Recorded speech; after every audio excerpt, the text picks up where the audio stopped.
Well, hey, I'm Rebecca Folks, happy homemaker, mom to 4 busy kids, and online entrepreneur. I've spent over a decade in this space working with high-achieving, high-performing women who carry the weight of juggling all the things. After many ups and downs of creating balance between home life, work life, and a million kid activities too, I learned how to slow down to actually accomplish more of the important things. I believe in all the to-doing, there are deep spaces in women's hearts that are sacred to us. Conviction in our identity, hospitality around our tables, and that quiet strength that only comes when we lay our head down at night, confident we're doing a good job where it matters most. Consider this a melting pot of wisdom learned over the years. From homemaking and wellness to influencing and marketing, we're diving into the topics that have created more peace, more joy, and in the end, more margin in my business and my life. Welcome to Wide Open Spaces. Well, welcome back to what is about to kick off a new series here on Wide Open Spaces that I am really, really thrilled about. And we're calling it Family Matters because, number one, family does matter. And number two, there's so many different matters of family that impact all the different sacred spaces in our hearts. And as much as you can, I would call myself a compartmentalizer, and I am friends with a lot of compartmentalizers, but you could only hold on to that compartmentalization for so long before it starts bleeding out into to other areas in your heart and in your life and in your work. And something that I just believe to be true is how you are in one area is so often how you are in many other areas. And so when I was thinking about this series, I kind of had some different ideas on how it would kick off. But over the last couple weeks, a turn of directions, if you will, has kind of happened because I actually lost my one of my biological grandmothers. So this year, over the last less than a year, I've lost both of my biological grandmothers. My mom's mom passed away on New Year's Eve, who, had a huge part of my upbringing, and I just really grieved pretty big the first even quarter of the year, and didn't even really when your grandmother's lived some of your family like a long part of their life, and it seems like appropriate. I don't know if it can ever seem appropriate, but it feels like an appropriate time, and still that just really affected and impacted me. And so many stories and memories and all the things that come back from when you lose a loved one. And then over the last couple of weeks when I was in Mexico, my dad's mom passed away. And just kind of thinking about that, and just kind of a turning of seasons and people that are so close to you. And honestly, when I look around at 2023, it has been a heavy year. And even if some of the things haven't been me personally, like my close circle has heard me say many times, it feels like almost everyone close to me is going through some kind of tragedy, crisis, just really hard thing in their family, in their relationships, and losing people, like just a lot of ongoing illness, financial issues, just like a lot of hard things in 2023. And a lot of times it's within their family unit. And so how I had thought I was going to kick off this series ended up being a little bit different. And I really, really, really wanted my mom to come on here and share kind of what God had been teaching her, that she, as she always does, passes down to my sisters and I and my brother and people in our, church community and things like that. And it has been really impactful, encouraging. And so she basically yesterday just said, Rebecca, I would rather scrub your toilets. I would rather do anything. And finally I just said, okay, Mom, you don't have to do it. She was going to, but it was so heavy on how much she did not want to. that I said, can I take some of these things that you have taught me and that you shared and all these things, and can I share them in this capacity, because I do think it's really beautiful. And she was more than willing. And so much of this is what my mom has kind of shown me and what God's been teaching her over the last year about what we're passing on and passing down. And I know that can feel kind of the inheritance that we're leaving for our families and our children. And that feels so like weighty and heavy. It's really not going to be a weighty, heavy episode before you just swipe to the next one. It really is just meant to be an encouragement and something that has really encouraged me, because and I feel like a lot of people will connect to it, because I have friends that have really incredible family units where they grew up with a lot of love and consistency and stability in their home. And then I have friends that they do not have great connections with their parents or in-laws or siblings. And whether it's, you know, narcissistic tendencies or trauma or crisis or whatever it is that has just over the years, that kind of family of origin is not what you would ideally want it to be. And my mom, a lot of her story and her siblings, they had a lot of those kinds of situations growing up. And my mom's mom was just fiery and independent and incredible, and literally a pioneer for women in Arkansas in the real estate industry. Did just some really amazing things. And with that fiery, independent spirit, also kind of had some feisty sides to her and that caused a lot of hardship in relationships and her family and several marriages and things like that. And so about 10 years ago, she suffered from a really terrible stroke that took away much of her independence and her personality, and in some ways her identity. And she became super reliant on her husband and caregivers, and really suffered a series of strokes over the last 10 years, to where right around Christmas or before Christmas, she was just having a lot of issues. I think she suffered a couple strokes, and we finally realized that she was passing away. And my mom, during that time, started realizing that she was not having typical feelings of losing her mom, that she honestly just kind of had a numbness there.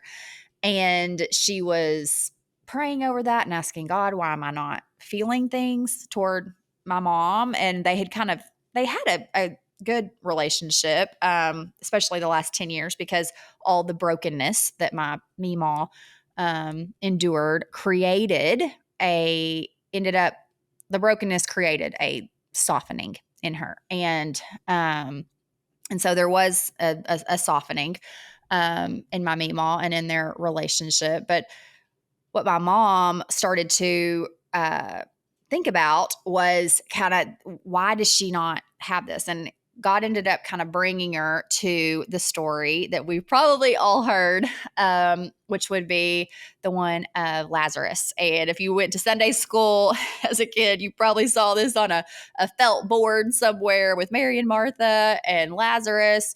And if you haven't heard the story and you want to go look it up or just remind yourself of the story, you can find it in John 11, where Jesus was good friends with both Mary and Martha and Lazarus, and he was not in the same town as they were. He was traveling when he got the news that Lazarus had passed away, or he was sick and that he then had passed away.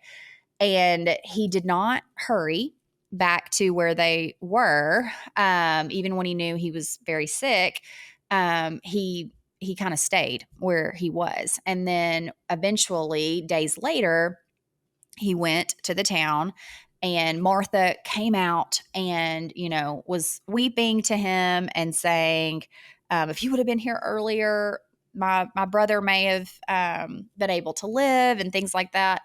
And Mary wouldn't even come out. She didn't even come to meet him until they sent word to her. And the word that my mom has just kind of kept coming back to over this last year and just kind of talking to us about is how he sent word and that they came to Mary and said, "The master is here and he is asking for you."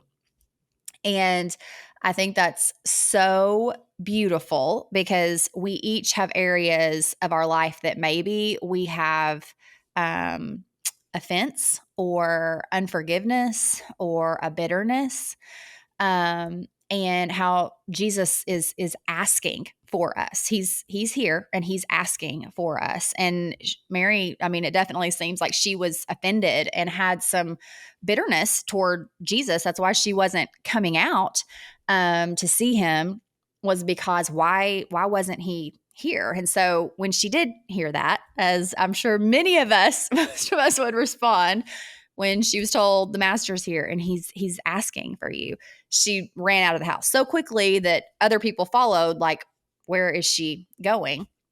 And she went to the tomb where they had buried Lazarus. And I remember my mom just being so moved by this part and saying, Jesus comes to our dead and broken places.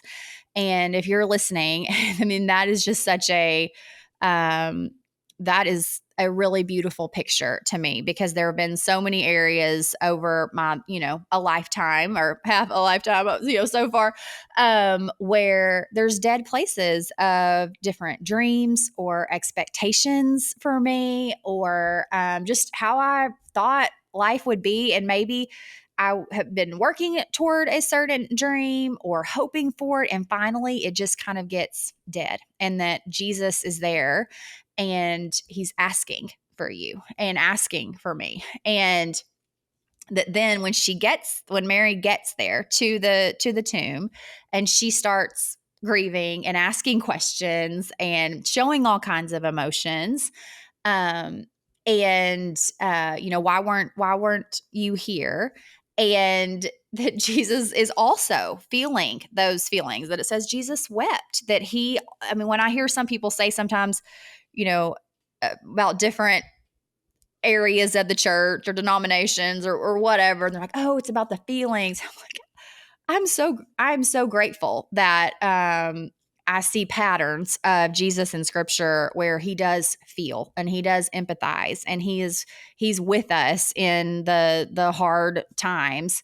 And so when he went there and he went to that dead place and he met her there, and she was able to ask him the questions, and that she was able to say, here's a dead area. And so I just think that when I think about different areas of my life, that there's definitely areas maybe you're feeling like you've given up on, or it's been the death of a dream or the death of a relationship, and that you can bring those there. And then he said to roll away the stone. And when she kind of talked about that, she was like, I think that's so interesting. Like, obviously later in scripture, he just rolled this, the stone was just already moved, but he said, hey, pick that stone up, move that stone. And it took them, it said they. So, I mean, you're assuming plural there, multiple people. And so sometimes that means you have other people around you and you're going to other friends or family that are helping you to hand over a spirit of unbelief or offense or bitterness. And just the ways, when I think about family and I think about what usually happens, it's picking up a series of offenses and hurts and meditating on those, thinking on them, assigning, hurts, or maybe it is 100% something did happen or something did hurt you. It's not that you're writing a story about it. Like, no, this is exactly what happened. And you've been hurt there. And he's saying, will you give that to me? And just kind of the work and the weight of moving away that stone. And he even mentions in the scripture that it's heavy. it's heavy. And I feel that. I feel that when I read it, and it says, and it was heavy. But that was what was keeping Mary from coming to Jesus and coming to the hurt and to be even be able to having all those to those feelings. And when he calls Lazarus out, that he's still in his grave clothes. It's not like he came out, completely fine or smelling good and walking upright and all the things that sometimes we're still affected by all those hard things and hard places that have come to us, but we're waking up to new life because that's what Jesus does. He comes into our dead places and brings new life. I was talking to a friend today about, we were praying over some different things this morning, and she was talking about newness and praying for a newness. And one of my favorite verses is in um, Isaiah, and it just says, "See, I'm doing a new thing. Can you not see it? Can you perceive it? I'm here to make roadways in the wilderness and streams in the desert." And I have had that verse sitting on my windowsill. So I don't even know, for gosh, probably almost 20 years. And I look at it all the time. Like, am I trusting God for the new things, for the new life that He's doing all of the time, and all of the ways that He is doing that? And Mom, when she was talking about when she started to kind of see this story and she started to release and to kind of give over some of her grief or bitterness or unforgiveness that she was having, God started bringing new memories to her mind.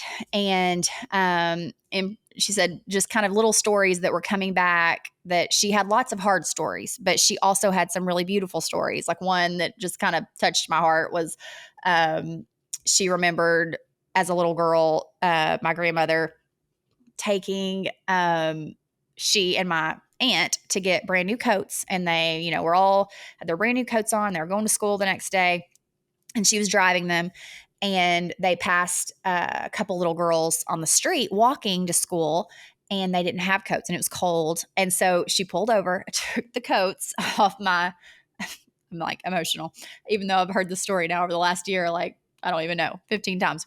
But she took the coats off my mom and Aunt Tamara and went and put them on the other little girls, and then took my mom and Aunt Tamara home, got them all, bundled up, took them back to school. And that she just kind of had this heart of mercy and lots of little stories like that.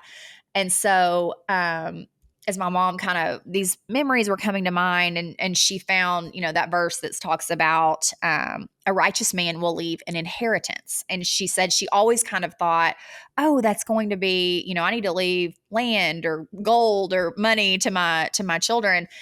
And that God was kind of showing her, this is talking about a spiritual inheritance. And it's not that you should leave an inheritance, it's that you will. It's that right now you are leaving an inheritance to your children and your family and the people that are around you. And what are you leaving? And as my mom was reading all those verses and she was thinking about that, she said that she started asking God, okay, well, then you're saying she's left me an inheritance. What is it? And so she said it just kind of bubbled up, and, more stories were brought to her mind, that it was mercy, and that she was left like this inheritance of mercy. And I just think that's so beautiful.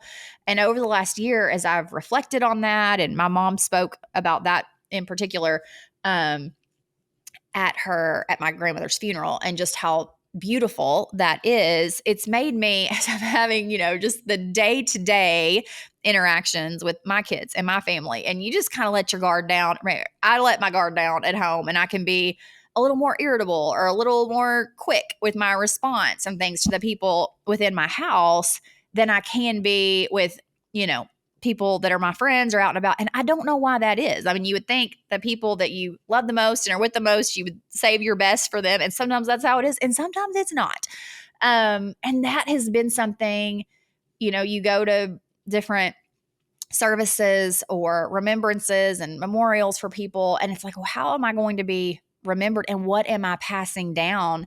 And in some ways, like, it is weighty. It is a way that you're thinking about, what am I leaving for my for my family. And so I just think that's so beautiful to be thinking about what inheritance am I leaving, because we are leaving one. And that even through my grandmother's death, the life that like the new memories, the new life, the new rememberings, the new legacy and inheritance that opened up for my mom to have, and to really to be able to pass on. Because when I look at different areas of my life, and a couple things kind of stand out in particular,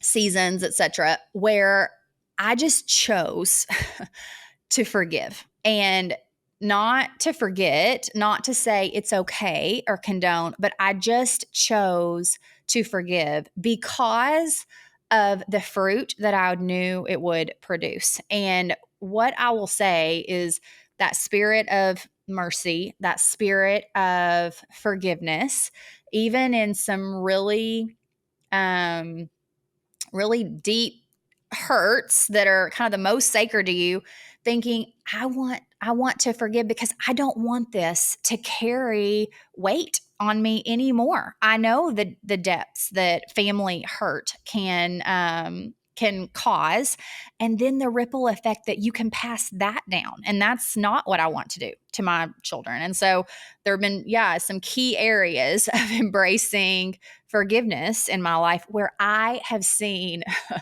vineyards of fruit grown. And so that is just a legacy that I'm kind of attaching myself to and taking in from my family, and just someone that's standing up and saying, again, I've been through I mean, here at 37, I know I'm not like the pinnacle of wisdom over here, but some really hard things, and that choosing of the forgiveness, of not attaching and identifying myself as someone that's been hurt, or like that every time I'm seeing that person or thinking about that person, that I'm allowing that to be the story that I'm reminded by.